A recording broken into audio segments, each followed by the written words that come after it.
Hi everybody, it's Dawn from Crafting on the Green. I hope you're well. Today I wanted to show you how to make this really cute little gift bag. It's not a massive gift bag, you can obviously amend the sizes as you wish, but for me this is just a nice cute little gift bag. So yeah, I want to show you how I've made it, and I've also been using the Blackberry Beauty Ephemera pack, which comes with all these sorts of goodies. You've got different labels, pretty plants, you've got some more tags. Obviously mine's a bit of a mess now because I've been raiding it a bit.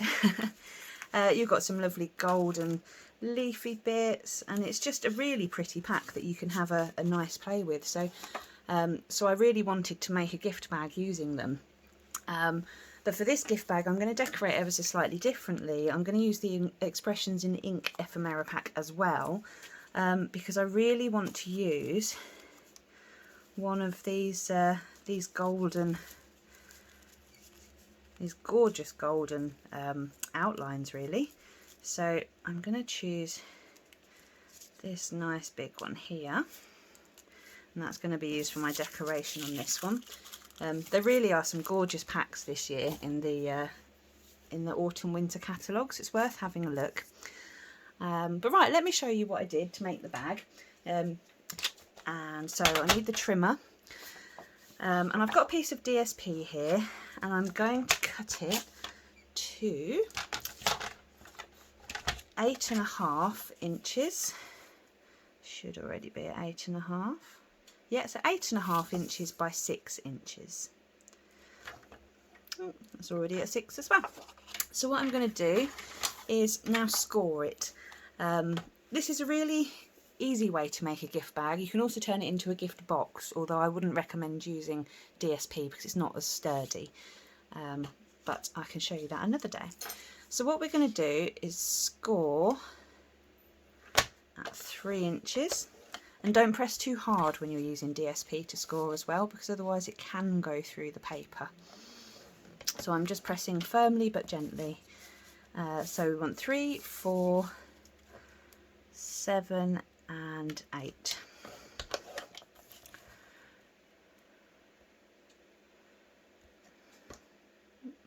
Okay. And then we're going to turn it round so the shorter side is at the top, and we're going to score at just 1 inches. If you're using DSP that needs to be a certain way up, make sure that the top is over here and that you're scoring on the bottom side. You don't want to get the scoring the wrong way around. Okay, so that's our scoring. Now I'm just going to bring in some scissors, and I'm going to chop away the bottom corner, the small corner, which that measures 1 inch by 1/2 inch, and I'm going to wedge that and just wedge at the top as well.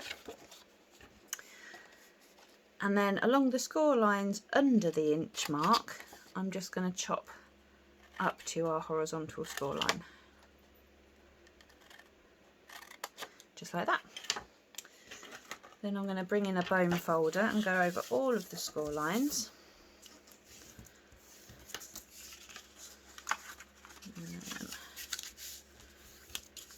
You want to make sure they're all nice and crisp.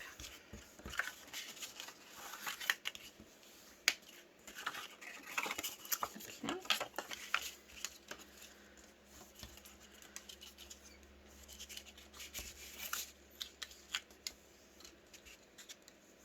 There we go. So now we're going to do some gluing. So I've got my Tombow glue here. What I've also got, and I like to use this when I'm doing bags, is just a little paper pot and a paintbrush, and I'm going to use that to put the glue on the tab at the end, mainly because you don't want to risk it splotching out everywhere. So I'm just going to pop some on the paintbrush and then run it along this tab here. Just beware though that when you do use a paintbrush, it takes away that little bit of wiggle room that you have with Tombow. So I don't know if you know, but if you just squirt it on, it gives you a good few seconds where you can move it around and get it into place. But if you're going to use a paintbrush like this, you don't get that same wiggle room. It will stick almost instantly. So just be wary if you're doing that. Okay, fold that over there, and that should make our start of our bag. And now for the base, what we're going to do is stick this all together. So I'm going to just pop some glue on the top of these little tabs here.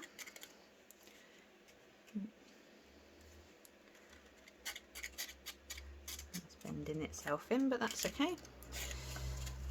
So we're just going to stick one layer down. Now, to make sure that it's stuck, what I recommend is turning it over, grab your bone folder or a pencil or a pen, something long, and just give it a push from the inside as well. And then we'll go back and we're going to glue this one on top. Now when you glue the one on top, make sure if it's going to actually line up right to the edge, because sometimes it might fall a little bit short. And if it does that, you don't want to glue right to the edge, otherwise it's going to get messy. If we can get the glue to come back out. I know it's not empty, maybe it's bunged itself up.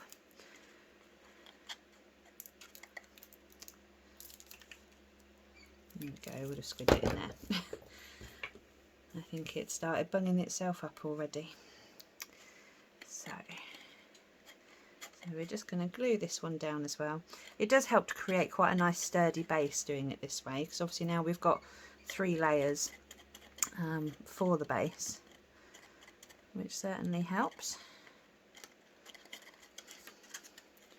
And we'll just give that a fold over, and again I'm just going to use my bone folder and just give it a poke on the inside. Okay, so that's that bit done. Get rid of the glue off my hands. So if you were to make a box at this point, you would just make a lid that you could just fit over the top of it, but I'll do that in another tutorial. But as we're making a bag, what you want to do is grab your fingers and just slowly push in on the thin sides, and as it starts to fold in, then you can just squeeze it together, just like that. So now we've got our little bag. So what I'm going to do, if you have a bulldog clip, it's quite handy, because then you can just put it like that and then you can decorate it as you go. So I do tend to use a bulldog clip to start with, at least while I'm trying to figure out my design anyway. So I think I'm going to lay this one on. I want the owl again, I love that owl. But I also want to get this in here, so let's see if we can figure out which bits come apart. I think it's nice to have a little bit of gold, a bit of bling on the bag. Okay, and then we've just got a few bits that are inside. When you take these out, do be gentle with them, because they are easy to pull out of shape, and we don't want you to pull them out of shape, unless that's your aim anyway. Obviously you can do quite a lot with shapes that are pulled out of shape.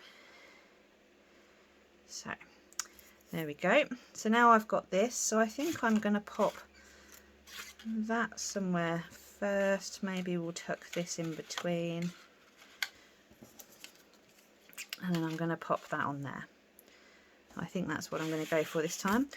Before I do that, I am just going to make a hole and tie a ribbon. So I've got here a hole punch. You can use a double hole punch or a crocodile type thing if you've got one, and you just want to line it up somewhere in the middle. You can measure if you want to. I don't tend to. I don't think it's going to be so wonky that it will look bad. And here I've got some shimmer ribbon that is in grey granite. I'm going to fold this in half. I'm going to feed it through.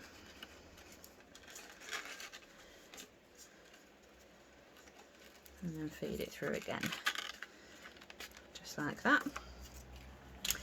Next I'm going to start sticking my bits on. So with this one here, I'm not going to worry about putting glue all the way around it, because I know that it's going to be very fiddly. So I'm just trying to work out where I want the glue to go. So I'm going to pop some on the bottom corner for definite. In fact, what I'm going to do is just put a touch about here. Oh. Because it's going to be covered up by the owl, it doesn't matter too much.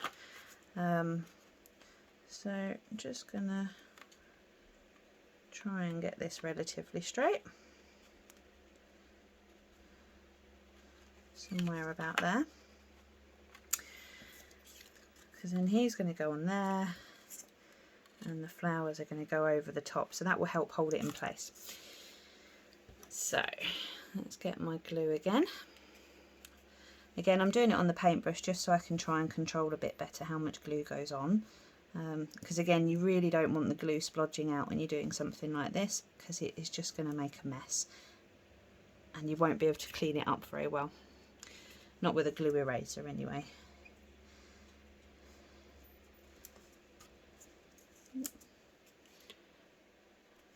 But it does mean we can get lots of the nooks and crannies using a paintbrush.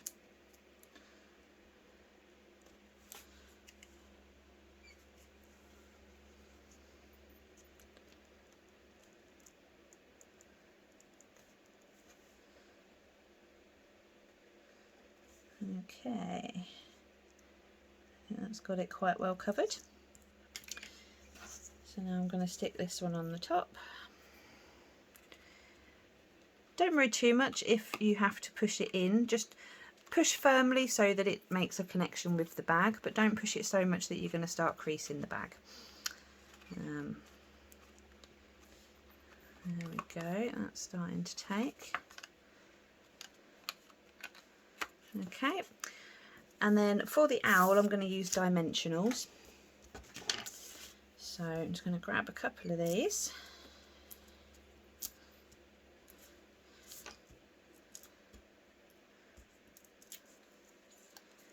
And I'm going to stick him somewhere about there.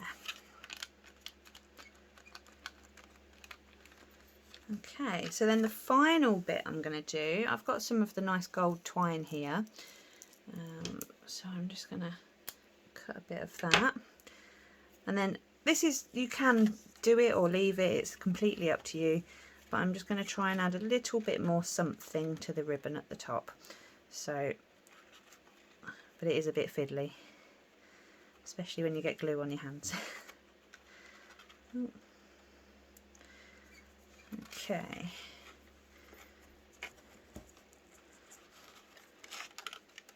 So I'm just going to tie it slightly under the loop we've made earlier, and then I'm just going to tie it in a bow. I have a feeling I've made this a bit too short on one side. We'll see how it goes. Now, let's come up. Like I say, it is a little bit fiddly, but that's okay. We don't mind fiddly.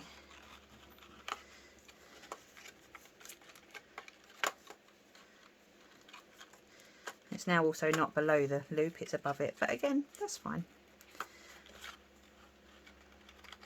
I kind of just like to go with things sometimes. It's there we go. So it just adds a little bit of something extra.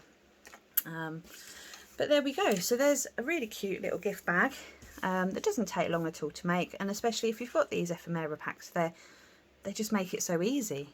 Obviously you can add your own greetings if you want to, but they could be for any occasion. And I just think the little bits of gold just tucked in there, I think they really just help give it something. So yeah, that's it from me for now. Thank you very much for watching. If you've enjoyed it and you'd like to see more, please do subscribe. And yeah, if you hit the bell, you'll be notified of when I release another video. So thanks very much. Again, I'm Dawn from Crafting on the Green. I'll see you soon. Bye bye.